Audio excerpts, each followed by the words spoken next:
Now normally if I wanted to have some feedback out of the congregation, what I first would do is I'd pick on the kids in the confirmation class, either present or past or future, because they know me and they know there's no ill intent. And I may go there afterwards anyway, because it'd be interesting to get their take on this question, but I want to go with the adults first, okay?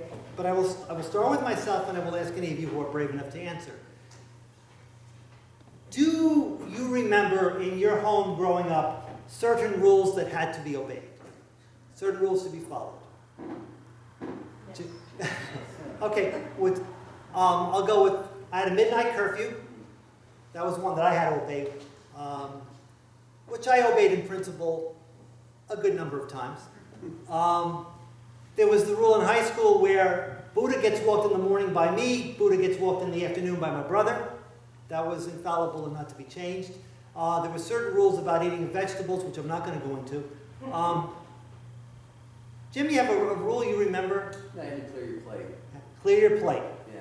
Well, actually, you had to finish what was on the plate and take your dishes and put them in the sink. You couldn't leave them on the table. Family rule. Okay. I still do it too. Okay. Thanks for sharing. David, is there a rule you remember, either in the house now or growing up? For me, it was everybody had to be part of washing, drying, cleaning, putting things away. Mm-hmm. Collective action. Yeah, collective action. Collective action. Let's get a female perspective. Patsy, rule in your household. Nice and loud. Me? Yeah. No, the other Patsy down here. We had a really good one, which I never understood. My mother always said, nothing that goes on in this house will go outside. And we never did anything to go outside. My father was a policeman, we were good. So that was I remember that one more than anything else. Interesting, the memories you have. All right, I'm going to put one young person on the spot because the adults have made fun of themselves. We'll get a female again. Bridget, you knew this was coming. Well, I don't know. Mom has no rules. No rules. There are rules, I just, no one off the top of my head. All right, I'm not going to tease you too much. Okay. How many of you who grew up with rules would actually also agree with the phrase that rules are meant to be broken? Would you raise your hands high? Okay. I'm interested, not one kid did every year, but a number of adults. Or how do we phrase it this way? Your rules don't apply to me. Don't you know who I am? That's the same thing, spun differently. Do as I say, not as I do, okay? Or I'll give you one now that's going on. If Father Campo calls looking for a bishop for confirmation, do not pick up the phone. That's the rule they have at the bishop's office right now. Because they do not want me to reach 7 straight years. And I'm already working on it. Because you don't have to phone people. All you have to do is grab them in the cafeteria. Okay. I'm not equating myself into the position of Jesus or any of you for that matter, but I do want to kind of reflect on what the scripture passage has to teach us in terms of the law we are supposed to be all bound by, no matter what our family background, no matter how old we are or young we are. With a reminder, first of all, that most of the time what we consider to be law should have a purpose, and that purpose is usually good. So what you heard this morning, when you heard the first reading that Sharon read, reflecting on the importance of the Sabbath, the importance of taking one day away, and not having your normal life inflict itself upon you, work or otherwise, on that day, or what Jesus did that kind of violated that. And again, I'm going to embarrass somebody for doing something very good here. It's a conversation I overheard, and Sharon, please, Sharon Scanlon on this one. I just share with the congregation something that they would not know, but what I heard you do. You all know Jenny Cox. Her older daughter just graduated Harvard Law School. She's now spending the next 6 weeks preparing for the bar exam. And was talking about it, and I watched Sharon with the advice of a sage, of an older experienced person, of a mom, of an attorney, who said to her, study hard for 6 days, take one day off for your mental, emotional, and spiritual health. Maybe not those exact words, but that's what you told her. I heard you say that, correct? And you said it with conviction from the bottom of your heart. And you spoke the words of Scripture, whether you realized it or not. Okay? Because that's the whole idea of what the Sabbath rest is supposed to be about. That we not be dominated and crushed and overcome by our normal day-to-day work. There should be some time. Yes, you leave that time for the Lord. You leave that time also for you to relax. The reasoning is so wonderful. You're not to work every day. Remember, your ancestors were slaves once, and they had no choice. I'm giving you a choice. Take time away. So here's that wonderful law in place. All right? Don't do regular stuff on one day a week. Let that day be special. Let that day be sacred. And then what is Jesus and his companions are doing? They're kind of walking through a grain field, and he's reaching down, and they're getting grain. And actually, if you were to take an Old Testament and you were to look in the book of Deuteronomy, chapter 23, you would see that in the process they violated 4 Sabbath rules. Okay? Because what they did in picking the stuff up, getting ready to make bread out of it, I assume, had to do with reaping, winnowing, threshing, and meal preparation, all of which you were not allowed to do, or faithful Jews to this day are not allowed to do on the Sabbath. And when he's confronted with it, and by the way, in the olden days, they didn't send out shameful treats. What they used to do is get in your face. So somebody gets in his face and says, you're not allowed to do this. And Jesus said, wait a minute. The greatest of our kings, David, when he was an outlaw, and he was hungry, with a band, and you can, again, find this in the first book of Samuel, he breaks into the temple, and he goes to a place where he knows there's going to be food. And apparently, before the temple was destroyed eons ago, there was this wonderful symbolic thing they did. They baked 12 loaves of bread, flatbreads, and they would put them before the Holy of Holies, where God's presence was said to be. So the notion was each of the loaves represented one of the tribes of Israel, the 12 tribes. And it's like our nation, our people, are always present to God. And they would put the 12 loaves there each week, and at the end of the week, the priests were supposed to consume that bread, and you put 12 fresh loaves there. David breaks into the temple. He's hungry. They eat him. And the purpose there is that, look, as important as that law was, that rule was, human need trumps regulation. And I'm not no play on words with the present here. I'm using it in the original sense of the word. Regs are supposed to make our life better, but they're not supposed to make our lives to be victims. So let me share with you some laws that we do abide by, and my own reflection on how we follow them, or should follow them. Okay? We live by not only God's commandments, but also by the vows you took on your day of your baptism, the day you guys, when you were confirmed, renewed. We all renewed with you. You know? Will you seek and serve Christ in all people? Will you love your neighbor as yourself? Will you strive for justice and peace? So I share with you 3 rules that have to do with the law of love. How we live, not in this room, but out in that world, and who we bring to Christ.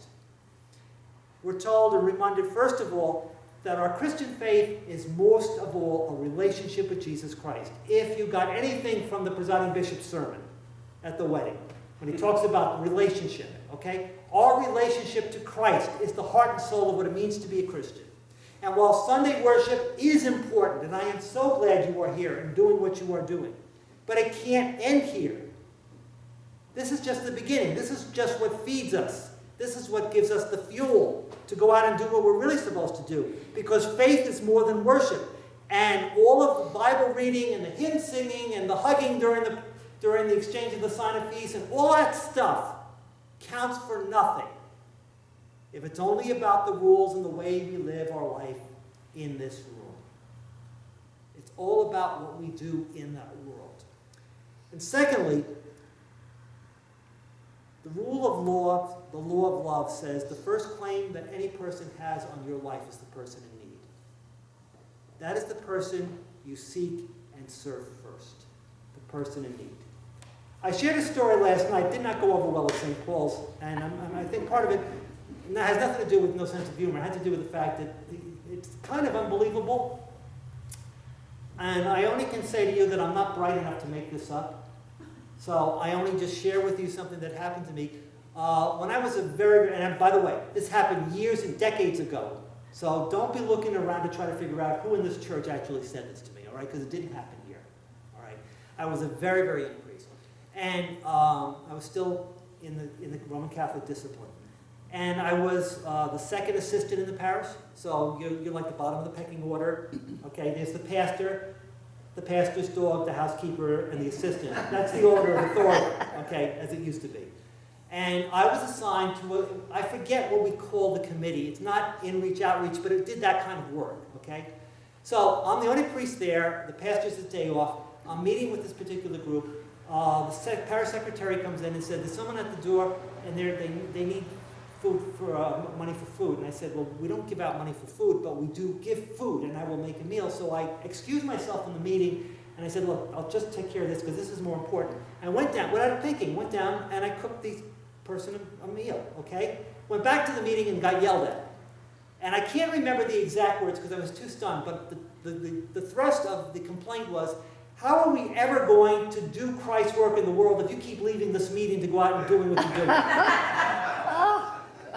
And I can laugh about it now, 40 years later. But unfortunately, there is the mindset that as long as we talk about it, we're doing it. The first person who has a claim on your time is the person in need. And that person, I guarantee you, will never come to you at a convenient time. Ever. There'll always be a reason to put that person off. You will be in a meeting, you will be on the phone, you will be in the shower, you will be watching the movie you wanted to be, you'll be having a wonderful meal, something that you're doing where God will call you and say, this is the person I'm putting in your life right now. Help her, him, whomever. And the final one I ask you to think about is the best way to use your talents is always to use it for the service of others. The best way. Now, I asked this question last night, and even the school teacher in the room had no idea what I was talking about. So please, Claudia, I'm begging you. Even if you've never heard of this book, lie to me and tell me you have. Okay? Okay. How many of you have ever read Van Dyke's story, The Fourth Wise Man? Right? One person. Oh, God, I must be old. You've heard of it? No, you haven't. I have it at home. Of course I've heard of it. Okay. Yeah, I have Seriously. it on my bookshelf. Who has not heard of it ever? Raise your hands. Okay. You guys have heard of it? Raise your hands. Okay. All right. I guess it's not real. The purpose of the story, in a nutshell, and it kind of captures how do you use the gifts you've been given, is that in this beautiful story that's told, there was a fourth magi, okay, who's given a name that I can't remember, and he's given, his gifts would have been ruby, sapphire, and diamond, to go with the gold, frankincense, and myrrh. And actually, if you Netflix it, there is a movie that was done in the 70s, Joe, or in the 80s? I think it's on YouTube. It's on YouTube. It's called The Fourth Wise Man. Martin Sheen plays the lead role. You'd recognize it. It was kind of a made-for-TV type film, but it's a very sweet story, but very poignant. The fourth wise man never quite catches up with the other three because at each time when he's trying to visit the Christ child, somebody comes up to him in need. And he ends up giving one of his gifts that he would have given to Jesus to the person in need. Okay? So at the end, he never finds Christ, and his life, in his opinion, is a total failure because the others accomplished what they were supposed to. He doesn't, except when he dies, as the story is told, as an older man. He is greeted by Christ in heaven and said, oh no, you met me first because what you did to the least of my brothers, you did to me. I was the woman that you rescued. I was the guy whose family you helped, and whatnot. Whatever gifts you have, use them for the service of others. We are followers of law as members of our church. Not canon law, and not civil law, but the law of love. And love is the final arbiter of all the things we do. Worshiping God, living the gospel, being part of the journey. It's different from law. It's a lot harder than law. It's a lot more important and fulfilling than law. It's what makes us who we are. It's the one commandment Christ guarantees us he will judge us by at the end of our journey. Amen. Amen.